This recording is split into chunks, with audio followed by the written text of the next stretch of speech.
Hello, this is Trisha Walford from Your Empowered Self. Welcome to the podcast, How to Manage Stress. And today I'm in conversation with the lovely Luna Williams, who's an award-winning entrepreneur and owner of the Women's Network, and also wearer of very many hats. Today we're going to be talking about how to manage stress in relation to having it all. And I think she'll be a really good person to talk to about that. I think lots of us want everything, and sometimes it's not so easy. But before we do that, I'm going to ask Luna what it is that stresses her out on a day-to-day basis.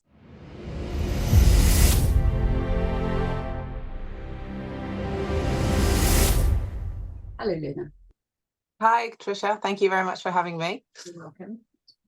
So what stresses me out on a daily basis? Quite a lot, I think, actually. I think being a business owner and a mum and a wife and a daughter and all the other things that comes with running a family, it's a lot to think about. I don't think any of them are particularly major on their own, but all combined, it's a lot to think about. Yeah. Well, we'll be talking about all of that, won't we? So, and we'll be talking about how you manage that as well. So why don't we start? So you've started mentioning all the different hats you wear, but you've also got your business. And you say family, but some of those are overseas, and you know, there are challenges involved with that. So let's talk about those hats in a bit more detail. Yeah. Well, so first and foremost, I'm originally Swedish, but I've lived here for, I think yesterday I was tallying it up, it's 27 years. But with that comes, I do have family abroad, as you say, in 2 different countries, and that in itself comes with a challenge, particularly as your parents get a little bit elderly. I have my own family here. I have 2 children and 2 stepchildren, and a husband who's also a business owner and very busy. So there is a lot. There's many hats, and of course, you know, decided to run my own business, which is another baby in its own right. Yeah. And you recently ran an award for that. So won an award for that, sorry. So that takes a lot of work, and it shows that it's not just running a business as a hobby, that there's a lot of effort that's gone into that. So, and I think in terms of having it all, it is a function of all the hats that we wear, plus the ambitions that we've got for ourselves in our lives, not just, you know, business ambitions, but actually what do we want our life to be like? So what is your experience of wanting it all and having it all and managing it all? That's a big question, wasn't it? It is a big question, but I think it's very good. And it's something I've actually been thinking a lot about recently.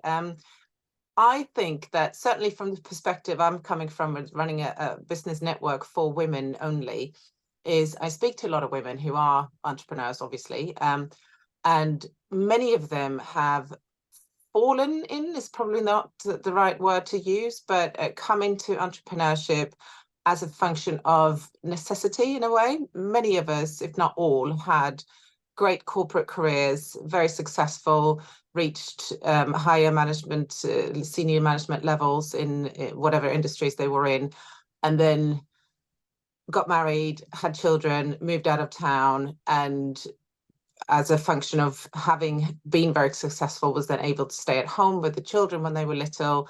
And then you reach a point where you want to go back to work and you feel like that's no longer possible with 2+ children at home and living out of town. So working for yourself is the next natural step. And I think anyone who thinks that mums working for themselves is an easy way out and a hobby, I think is very wrong. You know, you go into it with great ambition, I think, and excitement, and you want to do really well. So there is a balance there, of course, as well. I'm not forgetting why you went into entrepreneurship, you know, to be able to wear those hats and fit work in during school hours and still be able to be mum and fulfill that role as well.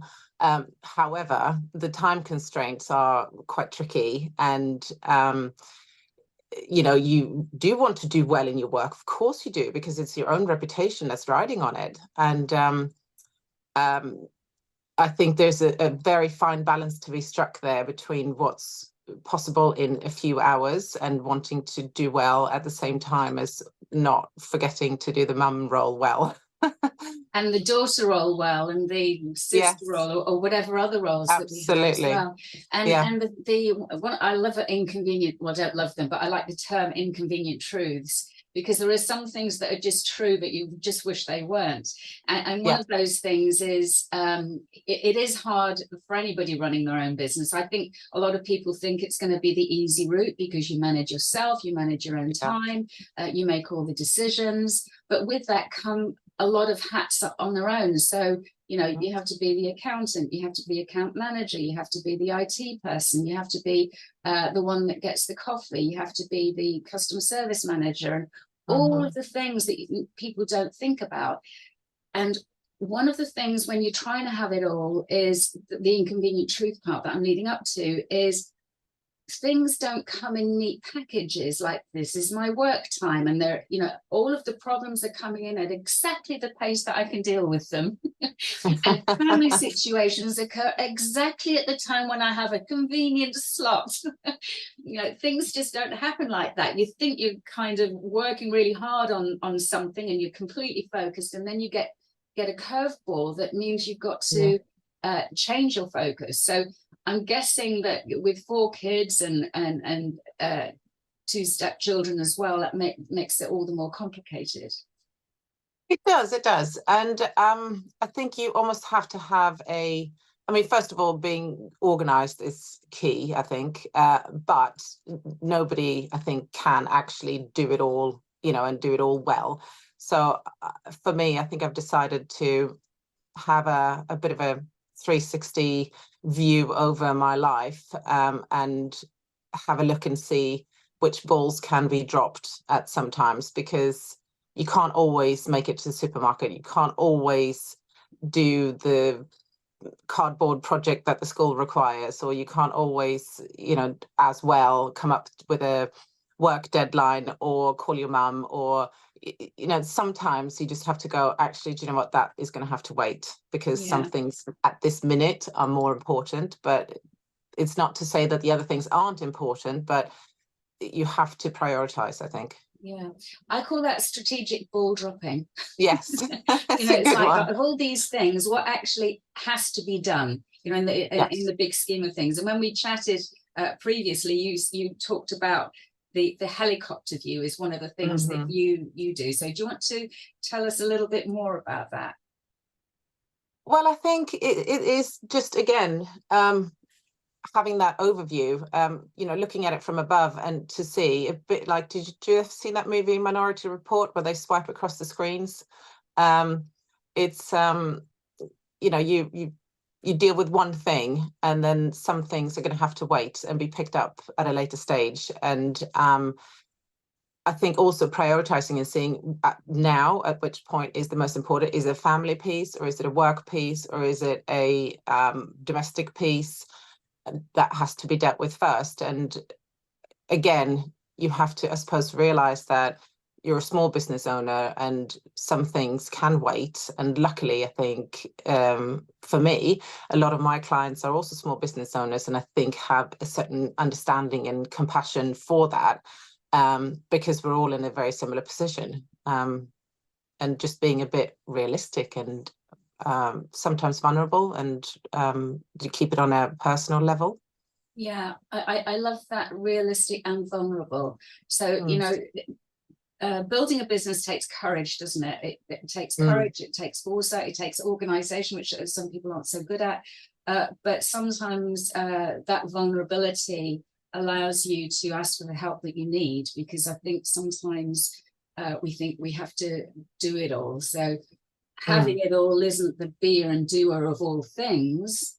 It's kind of knowing when to ask for help and where to get that right kind of help. And, you know, getting that support structure around you. Do you have anything that you'd like to say about that at all for you?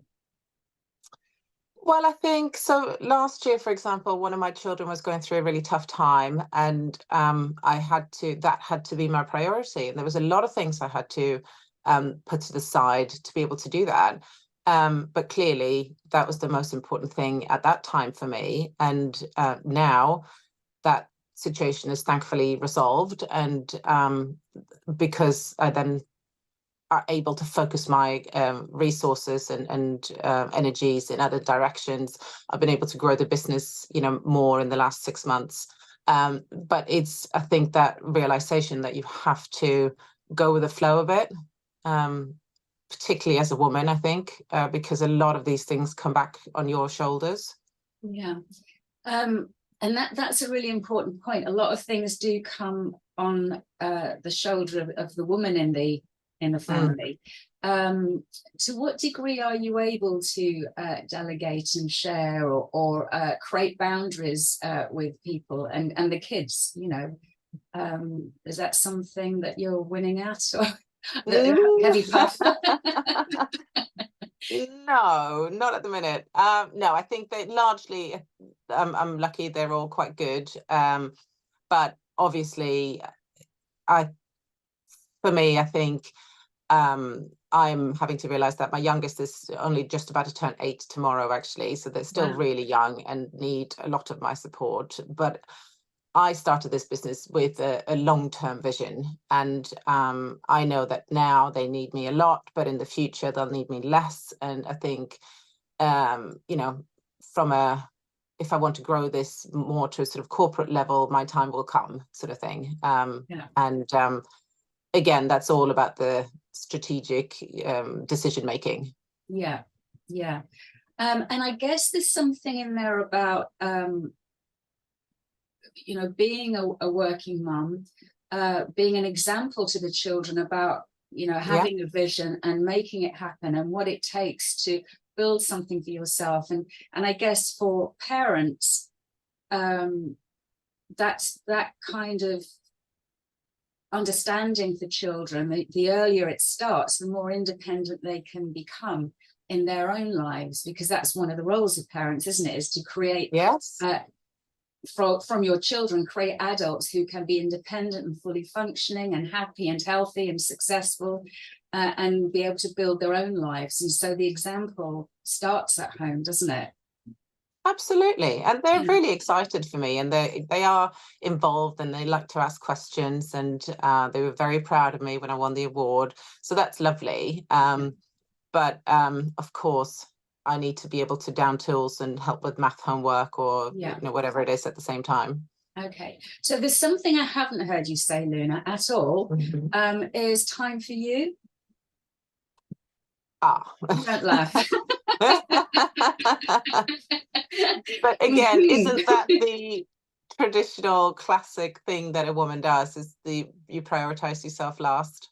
I have to say, though, I had a career in the financial services before I had children, and then I had quite a long stint as a stay-at-home mum before I started my own business. And I think, whilst it is work, it's something I love doing. So in a way, this is the time for myself. I'm taking the time to do what I love. And of course, we have a dog as well. So, I do go out a lot in nature, which is a great, I think, for me to be able to relax and get away and spend time in nature. It is. Yeah.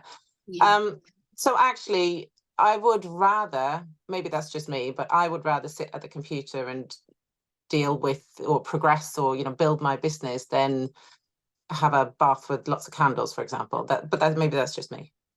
Well, can I give a word, and how shall I put it, a personal experience which may act as a little warning to some people who think that way. So although I don't have children, I do have my little dog who's playing in the background there. I don't know if people heard that, but and I have worked exceptionally hard throughout my career. So I had a corporate career as well, and always everybody else was more important. I had a deadline, an unreasonable deadline, I'm there. Something else came up, I'm there. I did everything and more that was expected of me. And I've just got a very, very, very strong work ethic. And I've been running my own business as a therapist and coach for 27 years, I can't believe it. And that level of work ethic has not abated at all. And I work very, very hard. Well, Mm. you know, and I didn't take time out for myself very much. It was, it felt self-indulgent, unnecessary. I loved my work. I didn't need to. Well, I can tell you that life does catch up, and I now suffer with quite an unpleasant health condition because I wasn't deciding for myself to take it easy. So my body just thought, this woman is not listening. So my body has made me take a lot more notice. So I have learned in the last year or two to be a lot more serious about taking time out for me, because you cannot sustain it all your life. I thought I was indestructible, strong, can do anything. What's the other word? Invincible. Wrong. I'm a human being. And so I am paying the price of, was it arrogance? Was it naivety? Was it a mixture of both? I don't know. But I certainly wasn't listening to when I needed to rest. So I think it's really important that, you know, especially you've got an added complication of children, you know, and that you know, that's a significant difference. You know, how can we carve time out of our week where it's just me and you know, and I love walking with the dogs in nature, that's massive, but little other things. So are there little other things that either you do or you kind of wish you had time for, or next year it's going to be your New Year's resolution? No, I mean, there are things, and I try to, as part of my business, I also organize events and do activities for, you know, during school hours. And as an avid horse rider, I've made sure I've put a lot of that in the calendar as well. So luckily, that is a part of work, but I do get to go out horse riding, and we do other things that are fun and exciting and slightly less to do with work as well. Yeah. I love the idea of horse riding. That sounds fantastic. Very fun, yeah. So for me, what I've done in the last year is I've started doing art, watercolors. I love. So that's kind of, am I any good at it? No. Do I care? Really not very much. I mean, it'd be nicer if I produce beautiful things, but it's really just enjoying the experience of it. Like you, I go for walks with the dog, and I've also joined a book club, and that's really quite fun because we all read the same book and we talk about it, and it's not using my intellect because I use my brain so much. It's just kind of a lot easier and gentler, and not putting so much in my days at the weekend as well is something that I've learned to do. So yeah. So do you have any final tips at all, Una, for people? Final tips. Well, we are starting 2024 with a piece on time management, which I'm quite excited about. And I think as long as you're doing things that you enjoy and you feel that you're not overwhelmed by all the hats you have to wear. I mean, I say that's probably impossible, but not too overwhelmed. Then I think you're on a roll.